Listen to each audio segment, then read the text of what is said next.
ओम गणेशाय नमः। गणपति बप्पा मोरया। भाद्रपद माह की चतुर्थी तिथि को गणपति बप्पा का अवतरण दिवस के रूप में मनाया जाता है। हर साल गणेश उत्सव का आरंभ गणेश चतुर्थी के साथ होता है, वहीं इसका समापन अनंत चतुर्थी को होता है। मान्यता है कि गणेश चतुर्थी की पूजा के दौरान व्रत कथा का पाठ करने से जीवन की सभी समस्याओं से छुटकारा मिलता है। तो आइए सुनते हैं गणेश चतुर्थी की व्रत कथा।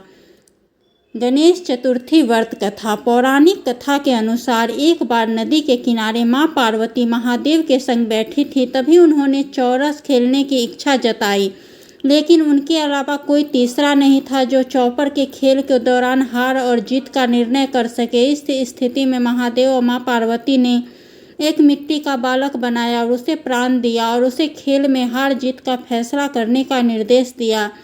इसके बाद खेल में पार्वती लगातार 3 से 4 बार विजय हुई, लेकिन एक बार बालक ने गलती से महादेव को विजयी घोषित कर दिया। ऐसे में मां पार्वती को क्रोध आ गया। इसके पश्चात मां पार्वती ने उस बालक को लंगड़ा बना दिया। बालक ने अपनी गलती की माफ़ी मांगी, लेकिन मां पार्वती ने कहा कि श्राप वापस नहीं लिया जा सकता। ऐसे में आप एक उपाय के जरिए इस श्राप से मुक्ति पा सकते हैं।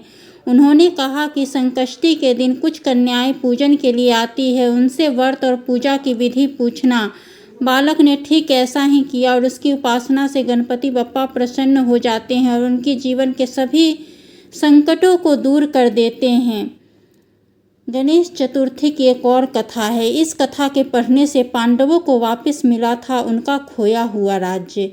एक बार तीर्थ में शौनक आदि 88,000 ऋषियों ने सहस्त्रवेत्ता सूत जी से पूछा कि हे सूत जी महाराज, सभी कार्यों को निर्विघ्न समाप्ति किस प्रकार से हो, धनोपार्जन में कैसे सफलता मिल सकती है और मनुष्यों की पुत्र सौभाग्य एवं संपत्ति की वृद्धि किस प्रकार हो सकती है, पति पत्नी में कलह भाव से बचाव, भाई भाई में परस्पर वैमनस्य से अलगाव तथा उदासीनता से अनुकूलता कैसे मिल सकती है, विघ्नोपार्जन वाणिज्य व्यापार कृषि कर्म एवं शासकों को अपने शत्रु का विजय प्राप्त करने में कैसे सफलता मिल सकती है, किस देवता के पूजन अर्चन से मनुष्यों को अभीष्ट की प्राप्ति हो सकती है। हे सूत जी महाराज, इन सब बातों की आप विस्तृत विवेचना कीजिए। सूत जी कहते हैं, हे ऋषियों, प्राचीन काल में जब कौरव पांडवों की सेना युद्ध के लिए सन्नद्ध हुई तो उसी समय कुंती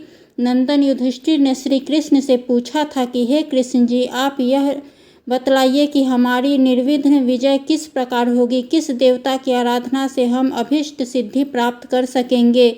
श्री कृष्ण जी कहते हैं, हे वीर, पार्वती जी के मैल से उत्पन्न गणेश जी की पूजा कीजिए, उनकी पूजा से आप अपने राज्य को पा जाएंगे, यह निश्चित है। युधिष्ठिर ने प्रश्न किया कि हे देव, गणेश पूजन का क्या विधान है, किस तिथि को पूजा करने से सिद्धि देते हैं। श्री कृष्ण जी कहते हैं, महाराज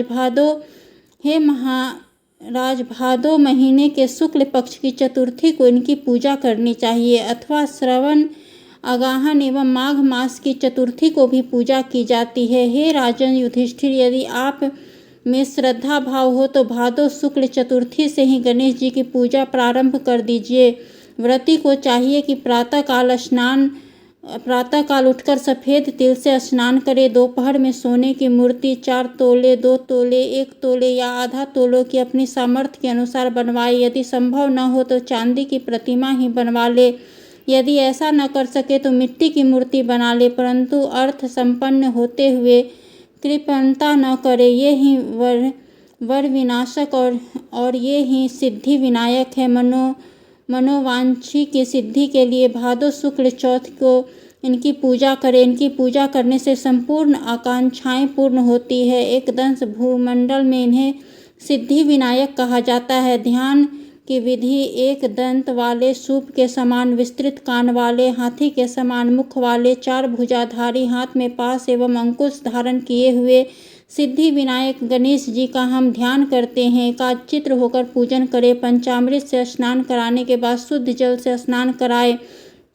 तदंतर भक्ति पूर्वक गणेश जी को गंध चढ़ावे। आवाहन करके पाद अग्र आदि देने के बाद लाल वस्त्र चढ़ाना चाहिए। तत्पश्चात पुष्प, धूप, दीप एवं नैवेद्य अर्पित करना चाहिए। फिर पान के ऊपर कुछ मात्रा में सोना रखकर अथवा रुपया आदि चढ़ावे। इसके बाद गणेश जी को 21 दुर्वा चढ़ाएं। निम्नांकित नामों द्वारा भक्तिपूर्वक गणेश जी की पूजा दुर्वा से करे। हे गणाधिपति उमापुत्र, हे पाप के नाशक, हे विनायक, हे ईशन नंद, हे सर्व सिद्धिदाता, हे एकदंत, हे गजमुख, हे मूषक वाहन, हे स्कंद कुमार, हे ज्येष्ठ भ्राता, हे गजानन महाराज, मैं आपको प्रणाम करता हूँ। रोली, पुष्प एवं अक्षत के साथ 2-2 दूब लेकर प्रत्येक नाम का उच्चारण करते हुए अलग अलग नामों से दूब अर्पित करें। हे देवाधिदेव, आप मेरे दूब को स्वीकार करें, मैं आपकी बारंबार विनती कर रहा हूँ। इस प्रकार भुना हुआ गेहूँ, गुड़ अर्थात गुड़ धनिया जो गणेश जी को परम प्रिय है चढ़ावे। इसके बाद शुद्ध घी से निर्मित 21 लड्डू हाथ में लेकर हे कुल प्रदीप कहकर गणेश जी के आगे रख दे। इनमें से 10 लड्डू ब्राह्मण को दान कर दे और 10 लड्डू अपने भोजन के निमित्त रख ले। शेष लड्डू को गणेश जी के सामने नैवेद्य के रूप में पड़ा रहने दे। स्वर्ण प्रतिमा भी ब्राह्मण को दान दे दे। सभी कर्म करने के बाद अपने इष्ट देव का पूजन करे। तदनंतर ब्राह्मण को भोजन कराकर स्वयं भोजन करे। स्मरण रहे कि उस दिन मूंगफली, वनस्पति, बड़े आदि तेल का उपयोग न करे। अधो वस्त्र और उत्तरीय वस्त्र के सहित गणेश जी की मूर्ति को संपूर्ण विघ्न निवारण के लिए विद्वान ब्राह्मण को दान कर दे। हे धर्मराज युधिष्ठिर, इस प्रकार गणेश जी की पूजा करने से आप सभी पांडवों की विजय होगी, इसमें कोई संदेह की बात नहीं है। यह मैं बिल्कुल सत्य कह रहा हूँ। गुरु से दीक्षा लेने के समय वैष्णव आदि प्रारंभ में गणेश पूजन करते हैं। गणेश जी की पूजा करने से विष्णु, शिव, सूर्य, पार्वती, दुर्गा, अग्नि आदि विशिष्ट देवों की भी पूजा हो जाती है, इसमें संदेह नहीं है। इसके पूजन से चंडिका आदि मातृगण सभी प्रसन्न होते हैं। हे ऋषियों, भक्तिपूर्वक सिद्धि विनायक गणेश जी की पूजा करने से उनकी कृपा के फलस्वरूप मनुष्यों के सभी कार्य पूर्ण होते हैं।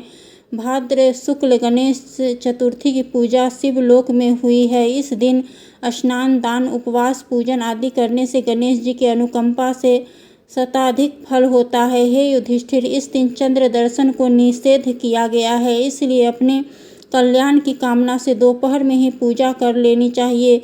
सिंह राशि की संक्रांति में शुक्ल पक्ष की चतुर्थी तिथि को चंद्र दर्शन करने से चोरी, व्यभिचार, हत्या आदि का मिथ्या कलंकित होना पड़ता है, इसलिए आज के दिन चंद्र दर्शन करना वर्जित है। यदि भूल से चंद्र दर्शन हो जाए तो ऐसा कहे, सिंह ने प्रसेनाजित को मार डाला और जगदम्बवान ने सिंह को यमालय भेज दिया। हे बेटा, रो मत, तुम्हारी स्यमंत मणि यह है। ऐसा कहने से आपको कलंक दोष से मुक्ति मिलेगी। ओम गणेशाय नमः।